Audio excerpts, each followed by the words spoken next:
Saludos, muy buenos días.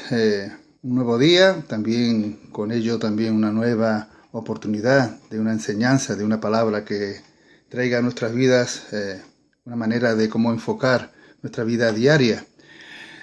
Cuando hablamos de Jesús, realmente vemos sus extraordinarias e impresionantes obras. Conocemos su poder y autoridad en las áreas como por ejemplo de la sanidad y también en el tema principal de su misión, como fue la salvación. Pero hoy vamos a tocar el tema de la liberación y para ellos nos vamos a centrar en una historia de una persona que estuvo,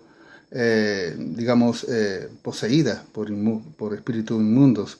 Y nos vamos a centrar en el Evangelio de San Lucas, en el capítulo 8, en el versículo 26, y vamos a ver la historia de cómo Jesús trata con una persona que estaba bajo la influencia demoníaca. Pero vamos a ver el final de esta historia y cómo Jesús también tiene poder para dar libertad. Y dice así la palabra de Dios. Y arribaron a la tierra de los Gadarenos, que está en la ribera opuesta a Galilea. Al llegar a él a tierra, vino a su encuentro un hombre de la ciudad, endemoniado desde hacía mucho tiempo, y no vestía ropas, ni moraba en casa, sino en los sepulcros. Este, al ver a Jesús, lanzó un gran grito, y postrándose a sus pies, exclamó a gran voz: ¿Qué tienes conmigo, Jesús, Hijo del Dios Altísimo? Te ruego que no me atormentes, porque mandaba al espíritu inmundo que saliese del hombre, pues hacía mucho tiempo que se había apoderado de él. Y le ataban con cadenas y grillos, pero rompiendo las cadenas era impelido por el demonio a los desiertos. Y le preguntó Jesús diciendo: ¿Cómo te llamas? Y él le dijo: Legión, porque muchos demonios habían entrado en él. Y les rogaban que no los mandase ir al abismo. Había allí un hato de muchos cerdos que pasían en el monte, y les rogaron que los dejase entrar en ellos. Y les dio permiso. Y los demonios salidos del hombre entraron en los cerdos, y el hato se precipitó por el despeñadero al lago y se ahogó. Como vemos, y he dicho anteriormente, Jesús tiene un encuentro con un hombre que estaba poseído por el diablo, por el enemigo. Y la imagen que podemos ver cuando se encuentran con Jesús, la imagen que desprende este hombre, es una imagen de desorden, de abandono, atormentado por la circunstancia que le impedía estar libre, estaba sujeto a el diablo. Pero es lo que se encuentra cuando estamos bajo la influencia de Satanás, cuando realmente estamos sometidos al enemigo. Y el enemigo trata por todos los medios de esclavizarte.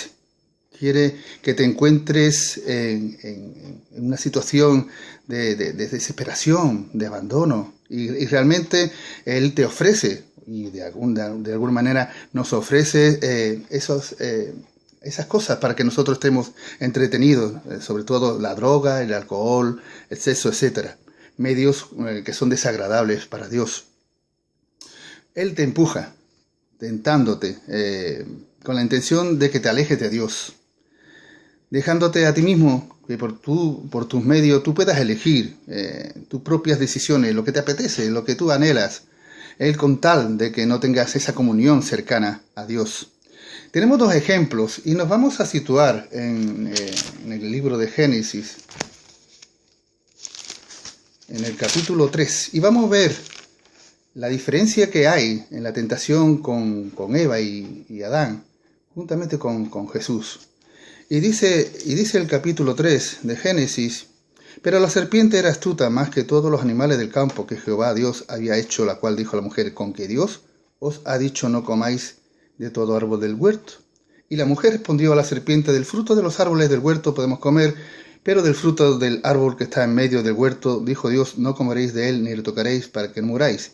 Entonces dijo la serpiente a la mujer: No moriréis, sino que sabe Dios que el día que comáis de él, serán abiertos vuestros ojos y seréis como Dios, sabiendo el bien y el mal. Y vio la mujer que el árbol era bueno para comer y era agradable a los ojos, y el árbol codiciable para alcanzar la sabiduría, y tomó de su fruto y comió. Y dio también a su marido, el cual también comió como ella. La tentación implica una forma incitación al pecado. Y es lo que usa Satanás. Y es lo que usó Satanás con Eva y también lo que usó también con Jesús. Pero hay una gran diferencia. La mujer se vio que lo que le ofrecía era razonable, era aceptable. Y de alguna forma las consecuencias de esa actitud, de esa decisión errónea por parte de Eva, condujo a la caída. Pero si nos vemos en la situación de Jesús, cuando fue tentado por Satanás allá en el desierto, en las 3 ocasiones que tuvo ese encuentro, vemos que Jesús en ningún momento se dejó impresionar por lo que le ofrecía, porque él ponía por encima todo lo que estaba correcto. Era fiel y verdadero a Dios y se sometió a la voluntad divina, con su vocación a la obediencia, y esa es la diferencia. La desobediencia y la obediencia es lo que lleva la diferencia y el límite que manda sobre lo que es correcto y lo que es incorrecto. Pero también la autoridad de Jesús va también incluso a los demonios, se sujetan, les reconocen, saben quién es. Y eso es bueno, porque cuando vemos que incluso la autoridad demoníaca se somete a Jesús, es porque le inflige ese poder y esa autoridad. Entienden que hay una autoridad superior a ellos y eso lo reconoce. Una autoridad manifiesta también que la hemos visto ya cuando hemos conocido al principio de este mensaje, que tiene poder y autoridad sobre la sanidad y también sobre la manera de cómo salvar al ser humano en sí. Pero el poder de Jesús les hace someterse. Su mandato es una orden a la que estos espíritus inmundos deben obedecer. Aquí se describe a la legión. Y cuando hablamos de la legión, se describe aquí, como en el siglo I, las legiones romanas generalmente estaban formadas por 6.000 hombres. Esto es lo que puede nos dar una idea de la gran cantidad de demonios que poseían a este hombre. Luego finalmente Jesús libera a este hombre porque la manifestación de la gloria de Dios fue un hecho poderoso. La luz alumbra en medio de las tinieblas. Y de este relato sacamos poderosas conclusiones. Y nos hacemos una pregunta a todos. ¿Cuántos de nosotros nos hemos visto encadenados a los despropósitos del diablo?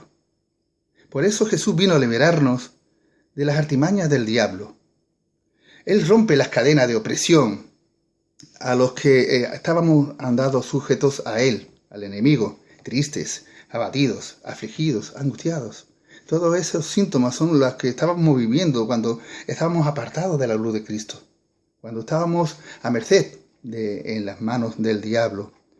Lo importante es que nuestras vidas en las manos del enemigo están dispuestas al fracaso, a la ruina, al dolor y sufriendo continuamente los desvaríos y los despropósitos a los que nosotros estamos sujetos a él. Satanás se propone hundir tu fe, robar tu esperanza y destruir tu vida. Quiere que estés entretenido, no haciendo las cosas que Dios quiere que nosotros hagamos, a los propósitos que Él tiene definido para cada uno de nosotros, a las promesas. Sin embargo, Él vino a romper nuestras cadenas.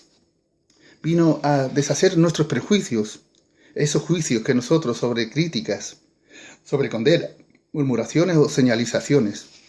Y tenemos que tener en cuenta que es importante que el propósito de este pasaje en sí tiene varias puntualizaciones, sobre todo la nueva imagen posterior a la que se vio al principio al hombre, encadenado, siempre buscando lugares abandonados, solitarios, andando por los sepulcros. Ahora, la imagen de este hombre, cuando Jesús tiene la oportunidad de estar con él y lo libera de aquellos espíritus inmundos, es totalmente normal. Él recobra el juicio, vuelve en sí y está en un estado como antes se podía estar, en paz, en libertad. Y es que su testimonio de liberación, la persona que está liberada, tiene un mensaje poderoso que lanzar. Es un mensaje en el que podemos ver que Jesús nos hace libres. Él nos da la verdadera libertad. Si nos vamos al capítulo 8, versículo 32 de San Juan, veremos un mensaje poderoso de parte de Jesús. Y conoceréis la verdad, y la verdad os hará libres. Y es que el conocimiento de Jesús que tenemos de parte de Él nos infunde ese aliento de vida, nos da esa libertad que nosotros necesitamos, no por nuestros propios medios, porque vemos que andando a nuestra propia voluntad, estamos incluso desprotegidos de que el enemigo pueda hacer mucho daño a nuestras vidas. Y es importante porque la intervención majestuosa del Maestro resulta que podemos encontrar ese gozo, esa paz, esa libertad y sobre todo esa salvación por la cual Él vino al mundo para rescatar lo que se había perdido. El enemigo estaba infringiendo ese dominio sobre el ser humano y estábamos encadenados, estábamos en prisiones de oscuridad porque estábamos sujetos a su voluntad. Pero Jesús vino a darnos vida y vida en abundancia. Finalmente, da un testimonio de gloria. Dios quiere que vivamos felices. Está dispuesto a que nosotros veamos una vida gloriosa, eterna. Jesús puede cambiar tu vida, pero todo lo tenemos que ver desde la perspectiva en las manos de Dios. Jesús es la llave de la esperanza, que abre esas prisiones donde tú te encuentras, en depresión, en desesperación, en angustia, como que no ves salida a lo que estás viviendo en este día. Pero Jesús tiene la solución a todos tus problemas. Él rompe toda ligadura, Él rompe toda atadura y te da libertad.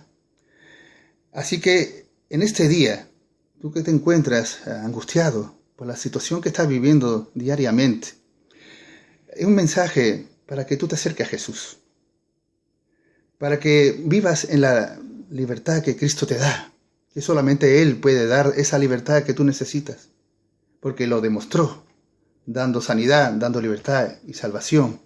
Así que en el día de hoy, que podamos tomar esta palabra, que la podamos guardar en nuestro corazón, atesorarla, para que podamos entender que el propósito de Jesús es que nosotros tengamos una vida fructífera, una vida en la cual nuestros corazones estén dispuestos a dar ese mensaje, tanto de sanidad, de libertad o de salvación. Que el Señor me lo bendiga a todos.